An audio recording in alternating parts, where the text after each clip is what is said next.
Assalamualaikum warahmatullahi wabarakatuh. Selamat siang. Uh, saya lanjutkan pertemuan ketiga siang hari ini ya untuk program Setara Digital Komputer mata kuliah SPSS. Saya lanjutkan pertemuan yang ketiga yaitu tentang statistik deskriptif. Jadi statistik deskriptif itu pada bab ini akan dipelajari bagaimana menggambarkan atau memaparkan suatu data dalam bentuk grafik maupun tabel. Berikut adalah ada data mengenai indeks prestasi mahasiswa dari Fakultas Ekonomi, kemudian Visipol dan Hukum. Jadi di tabel 3.1 ini adalah data IPK mahasiswa ya dari 3 fakultas tadi. Nah, kasus yang ada pada tabel ini ya kita bisa, jadi kasus di samping ini akan kita buatkan tabel frekuensi baik berdasarkan indeks prestasi mahasiswa maupun berdasarkan asal fakultasnya.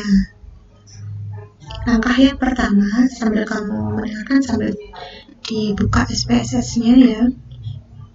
Langkah yang pertama adalah input data, jadi menampilkan tampilan variable view ya untuk memasukkan identitas variabel data sesuai dengan cara input masing-masing atribut pada pembahasan yang kemarin ya. Bagaimana kita membuka variable view, kemudian kita ketikkan nama variabelnya ya. Variabelnya adalah fakultas dan IPK dengan tipe datanya kalau fakultas string, kalau IPK numerik, kemudian panjang karakternya adalah ini ya 8.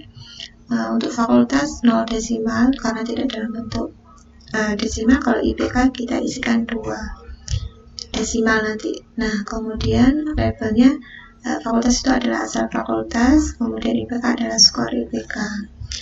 Kemudian fakultas karena ada 3 pilihan, ya ada ekonomi, ada Visipol, dan ada hukum, maka kita pilih values seperti kemarin. Values itu 1, untuk angka 1 adalah pilihan ekonomi, untuk angka 2 adalah hukum, atau Visipol, untuk angka 3 adalah hukum ya. Nah, lalu setelah itu ya, jadi di situ fakultasnya bertipe data string, kemudian diubah menjadi numerik dengan pemberian value tadi, value 1, 2, 3 tadi. Maka nanti ketika kita sudah selesai di kolom mendefinisikan tadi variabel, nanti akan keluar tampil seperti ini.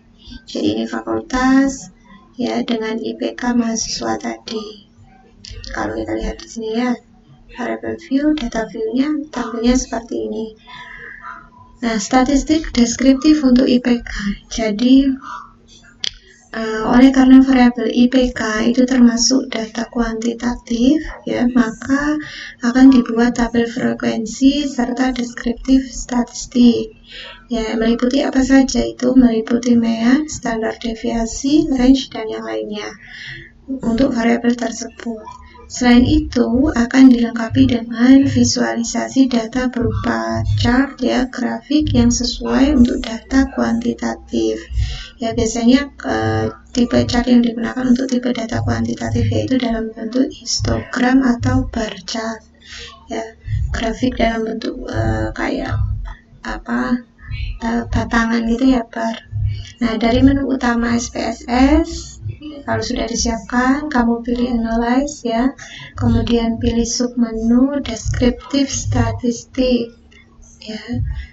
Kalau sudah, lanjutkan ke deskriptif, nanti akan muncul jendela ya, Windows seperti ini tabnya. Nah, di sini kan ya deskriptif tadi, lalu diisikan variabelnya adalah tadi skor IPK ya, yang sudah labelnya tadi kan skor IPK, kemudian kita oke. Nah, kemudian saat memasukkan variabel skor IPK ke dalam variabel tadi ya, ke dalam variabel, jangan lupa pilih option, klik option. Jadi di sini ya, klik option, kemudian akan keluar dialog box seperti ini. Nah, untuk menampilkan karakteristik data apa saja yang ingin kita tampilkan, maka kita beri tanda checklist pada tadi mean, standard deviation, kemudian variance, range, minimum, dan maksimum. Itu kita contreng, mean, standard deviation, variance, dan range, minimum, maksimum. Ya, abaikan yang lain. Kemudian klik continue untuk kembali ke dialog box deskriptif, ya, lalu pilih OK. Nah, ini tentang ini ya, kurtosis, skill news, kemudian display ordernya adalah variable list. Nah, nanti outputnya yang muncul adalah seperti ini, deskriptif statistiknya, ya, skor IPK-nya, N, jumlah datanya tadi adalah 30, valid, ya. Kemudian nanti range statistiknya adalah 1,40, minimum statistiknya adalah 2,50, maksimum statistiknya 3,90, mean statistiknya adalah 3,2533 karena tadi kita isikan dalam bentuk desimal ya. Kemudian standar statistiknya, standard deviation-nya ya adalah ini 0,39891, variance statistiknya ini, skewness-nya ini tadi, standard deviation error-nya ini, nah kurtosisnya ini. Nah, kalau cara analisisnya dari output yang ini tadi, cara kita menganalisisnya adalah dari jumlah data N-nya adalah 30 ya, banyaknya data yang diolah. Kemudian mean atau rata-ratanya adalah 3,25 ya, 3,2533 kalau dibutuhkan 3,25 artinya besarnya IPK rata-rata berkisar antara 3,25. Kemudian minimumnya adalah 2,5. Nilai minimum IPK dari 30 mahasiswa tersebut adalah 2,5. Kemudian nilai maksimum IPK dari ke-30 mahasiswa tersebut adalah 3,9. Range-nya 1,4 ini merupakan selisih dari nilai minimum dan maksimum, yaitu yang terbesar dengan IPK 3,9 dikurangi dengan nilai IPK yang paling kecil yaitu 2,5 sehingga selisih atau range-nya adalah 1,4. Kemudian variance-nya adalah 0,159. Ini berkaitan erat dengan variasi data. Jadi semakin besar nilai variance-nya maka berarti variasi datanya semakin tinggi. Kemudian standard deviation-nya adalah 0,398. Ini merupakan akar kuadrat dari variance. Jadi nilai ini diakar kuadratkan dan ketemunya ini standard deviation. Nah, selain masih berkaitan dengan variasi data, biasanya penggunaan standard deviasi ini adalah untuk memperkirakan dispersi rata-rata populasi atau simpangan data. Nah, untuk itu dengan standar deviasi tertentu ya pada tingkat kepercayaan 95%, sebagian besar SPSS menggunakan angka ini ya 95%, maka rata-rata tinggi badan populasi bisa diperkirakan. Jadi kalau disini rata-rata kurang lebih plus 2 standar deviasi. Kenapa kok digunakan angka 2 di sini? Karena tingkat kepercayaannya adalah 95%. Maka dari 3,25 ya rata-ratanya tadi, kemudian plus minus 2 kali nilai standar deviasinya 0,398 sehingga bisa dari 2,45 sampai 4. Nah, dari sini kalau kita perhatikan kedua batas angka ini berbeda tipis dengan nilai minimum dan maksimum. Ya, kalau tadi kan nilai minimumnya adalah 2,5, nilai maksimumnya 3,9, sedangkan dari situ tadi adalah 2,4 dan 4,0, 2,45 dan 4,0, sehingga selisihnya selisih tipis lah ya ketika kita bandingkan dengan nilai minimum dan maksimum. Maka ini bisa ditarik kesimpulan membuktikan sebaran datanya adalah baik. Kemudian tabel frekuensi data dari indeks prestasi. Jadi selain dengan menggunakan menu deskriptif ya tadi, untuk informasi mengenai karakteristik data akan lebih tereksplorasi dengan menggunakan tabel frekuensi dan penyajian secara visual melalui grafik yang sesuai. Maka kalau kita mau menampilkan itu, langkah-langkahnya apa saja. Setelah dibuka SPSS-nya, ya, pada menu Analyze kamu pilih Descriptive Statistik, kemudian kamu pilih frekuensi, nanti akan muncul dialog box, ya, seperti ini. Di sini frekuensinya. Jadi ini adalah variabel tadi, labelnya, ya, variabel fakultas dengan nama label asal fakultas. Kemudian variabelnya adalah di sini IPK, label skor IPK, ya. Kemudian masukkan variabel skor IPK tadi kepada kolom variabel, ya. Lalu uncheck display frekuensi tabel, ya, disuruh ini display frekuensi tabelnya di kan asalnya contreng, ya, dicentang, kamu uncheck. Kemudian dipilih statistik, pilih ini. Jadi ini contrengnya ini dihilangkan, di uncheck, lalu diklik button statistik. Nah, nanti akan muncul dialog box seperti ini. Kemudian yang harus di checklist apa saja? Jadi yang harus di checklist adalah quartiles, kemudian percentiles ini, ya. Percentiles-nya bisa diisi antara nilai 10 dan 90, misalnya sebagai contoh.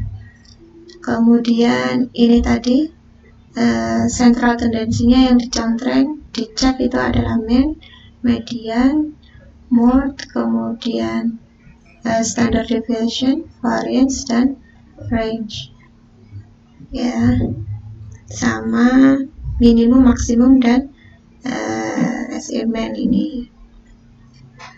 Yang lain kita abaikan, lalu kita klik button continue, ya. Maka nanti kembali ke dialog box yang sebelumnya, yaitu frequencies, lalu kita pilih OK.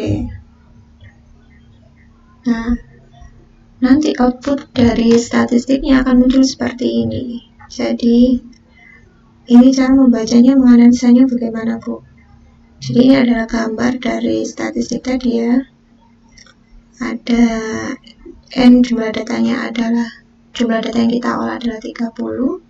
Ini mean-nya, standard error of mean-nya ini, median, mode-nya ini, standard deviation-nya ini, variance, range, minimum, maksimum, percentiles-nya ini, ya. Nah, analisisnya, cara kita menganalisis dari tampilan output ini adalah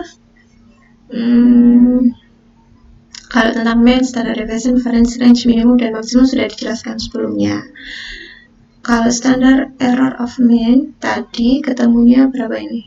Standard error of mean-nya adalah 0,07283. Nah, ini digunakan untuk memperkirakan rata-rata populasi, ya, berdasarkan jumlah N tadi, data sampel yang diolah adalah 30. Maka rata-rata populasinya adalah nilai mean plus minus 2 standard error of mean, ya. Sehingga kalau kita berdasarkan data tadi, kita peroleh rata-rata populasinya adalah mean-nya, jumlah mean-nya adalah 3,25, ya. Kita bulatkan 2 digit di belakang koma. Kemudian plus minus 2 kali standard error of mean-nya 0,07283, sehingga nilainya, rata-rata populasinya berkisar antara 3,1 sampai 3,4, di mana nilai mediannya adalah 3,25. Jadi ini nilai tengah data yang setelah diurutkan, ya, baik dari kecil ke besar ataupun dari besar ke kecil, sehingga mediannya ketemu 3,25. Berarti bahwa 50% itu berada di bawah, ya, karena kan ini tadi 3,1 sampai 3,4 rata-rata populasinya, sedangkan mediannya adalah 3,25. Berarti yang 50% itu berada di bawah atau kurang dari 3,25, dan yang 50% lainnya berada di atas atau lebih dari 3,25. Kemudian persentasenya adalah 10. Kalau di sini, ya, persentasenya adalah 10, 25, 50, 75, 90. Nah, ini merupakan persentil ini adalah batasan-batasan yang menunjukkan proporsi sebaran data. Kalau persentilnya 10, maka nilainya adalah, nah ini kalau 10 dilihat dari outputnya adalah 2,75. Kalau persentilnya adalah 25, dia adalah 2,9. Ya, artinya kalau persentil 10 adalah 2,75, tadi hasilnya artinya 10% data, ya, datanya ada 30, N-nya 10% kali 30 itu sama dengan 3, atau ada bisa dikatakan ada 3 data terkecil, ya, 3 data yang paling kecil yang nilainya kurang dari 2,75. Kalau persentilnya 25 tadi kan nilainya 2,9, maka kalau 25 adalah 25% data, berarti 25 kali N nya 30, itu hasilnya sama dengan 8, maka bisa kita simpulkan ada 8 data terkecil, ya, yang bernilai kurang dari 2,9. Demikian juga seterusnya untuk beberapa persentil yang lainnya, 50, 75, dan 90. Nah, lalu tabel frekuensi data skor IPK. Jadi tabel frekuensi data skor IPK di sini, langkah pembuatan tabel frekuensi pada data skor IPK melalui menu analyze, descriptive statistik, dan frekuensis. Tadi kita buka dulu, ya, menu frekuensinya akan muncul dialog box ini. Kemudian skor IPK atau ya, labelnya skor IPK-nya, ya, variabelnya adalah IPK, kita masukkan ke kolom variables. Ini uncheck, statistik, kita masukkan sama kayak tadi, ya, langkahnya. Nah, continue hasilnya. Karena kita mau menampilkan grafik tadi, ya, bisa dalam bentuk histogram ataupun bar, ya. Nah, ini coba ditunjukkan dalam bentuk pie chart. Klik ini, pie chart sama frekuensis, klik continue. Output yang muncul adalah di sini asal fakultas dengan N-nya adalah 30 data, valid missing-nya 0. Sehingga jumlah data 30 tadi, ya, N dikatakan valid 30, data yang diolah sebanyak 30, kesalahannya missingnya adalah 0, tidak ada data yang hilang karena semua lengkap. Nah, di sini bisa dilihat ekonomi frekuensinya 10, persennya 33,3, valid persennya. Kemudian kumulatif persen, visipol ada 10, hukum 10, total adalah 30. Ini adalah output tabel frekuensi mahasiswa berdasarkan fakultas. Nah, kalau ditampilkan dalam bentuk pie chart, kalau mau dalam bentuk histogram, ya tadi yang dipilih histogram atau bar chart. Maka di sini asal fakultas itu terbagi, ya, menjadi 3. Di sini label, ya. Kolom frekuensi menunjukkan banyaknya jenis fakultas pada data yang sudah diolah tadi pada tabel di awal, ya, yang contoh tadi soal. Kemudian kolom persen ini berarti persentase jumlah masing-masing jenis fakultas, ya, di mana ada 33,3% untuk fakultas ekonomi, kemudian 33,3% untuk fakultas visipol, dan 33,3% untuk fakultas hukum. Nah, sehingga bisa disimpulkan dari sampel, jumlah sampelnya adalah datanya 30 yang sudah terambil, itu rata-rata sampelnya adalah sama. Maka kolom valid persen, tadi kolom persen atau kumulatif persen itu merupakan jumlah kumulatif persen. Nah, ini, ya, yang biru ini adalah fakultas, kalau dilihat dari pie chart-nya, ini fakultas ekonomi, ini fakultas visipol, dan yang ini adalah fakultas hukum. Masing-masing 33,3%. Dari pie tersebut menunjukkan bahwa kesimpulannya proporsi ketiga fakultas itu adalah sama. Nah, itu mengenai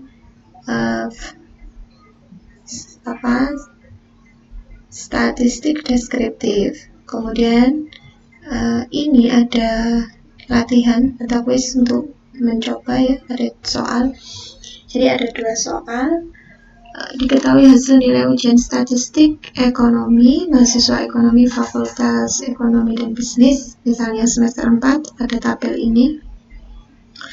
Lalu buatlah statistik deskriptif dari data di atas, sama kayak tadi ya rangkanya.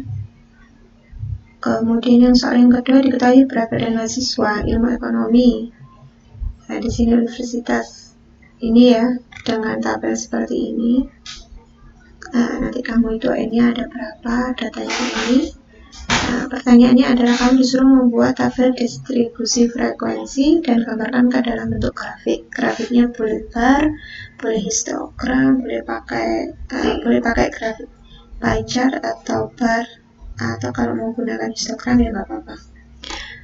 Nanti kalau sudah bisa hari ini juga ya diselesaikan, kemudian dikirim di email saya, atau kalau sudah file output dari SPS ini akan kamu screenshot taruh di Word, kemudian kamu tulis hasil analisis kamu seperti apa. Jadi nggak hanya output SPSS-nya saja, tapi deskripsi dari hasil analisisnya, redaksionalnya dari kamu seperti apa.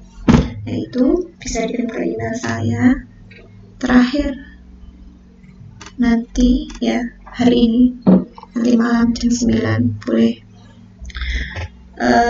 Kemudian kalau ada yang mau ditanyakan silakan. Ini saya lampirkan video saja ya nanti di Spada, tapi insya Allah tetap saya akan share virtual meeting ya, karena kemarin dari pertemuan yang kemarin ada beberapa teman kamu yang WA pribadi ada sedikit kendala dari latihan atau kuis yang pertama. Itu saja dari saya akhiri. Assalamualaikum warahmatullahi wabarakatuh.